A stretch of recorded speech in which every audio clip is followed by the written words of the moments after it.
शुरू। सभापति महोदय, आपके माध्यम से मैं राजभाषा समिति से प्रार्थना करूंगा कि वह अपनी अंतरिम रिपोर्ट सरकार को दे दें ताकि इस संबंध में जो ढील है वह दूर हो। आज संसार के लगभग 100 विश्वविद्यालयों में हिंदी पढ़ाई जा रही है।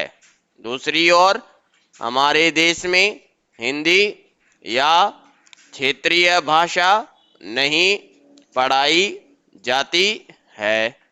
भारत सरकार की नीति के अनुसार भारतीय भाषा शिक्षा का माध्यम होनी चाहिए, लेकिन कहीं भी भारतीय भाषा माध्यम नहीं हो पाई है। हमें इस बात का प्रयत्न करना चाहिए कि वह शिक्षा का माध्यम बने। इस संबंध में 1 करोड़ रुपया केंद्र सरकार ने ही राज्य सरकार को दिया है, जिससे हिंदी का अच्छा प्रचार हो सके और साथ ही अन्य भारतीय भाषाओं का भी विस्तार हो सके। लेकिन लगता यह है कि उसकी गति बिल्कुल धीमी हो गई है।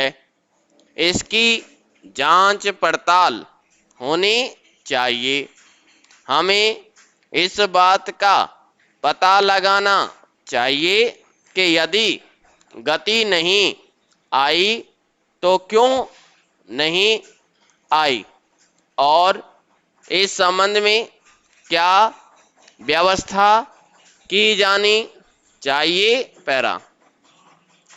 सभापति महोदय, संयुक्त राष्ट्र संघ की एक भाषा हिंदी भी होनी चाहिए। यह मांग बराबर उठ रही है, किंतु होगी या नहीं और कब होगी यह दूर की बात है। अभी हमारे देश में तटस्थ राष्ट्रों का सम्मेलन हो रहा है। मैं समझता हूं कि भारत की भूमि पर इतना बड़ा अंतर्राष्ट्रीय सम्मेलन पहले कभी नहीं हुआ था। इसका श्रेय वर्तमान सरकार को और प्रधानमंत्री को है, लेकिन मैंने सुना है कि वहाँ भी हिंदी भाषा का प्रयोग नहीं होगा।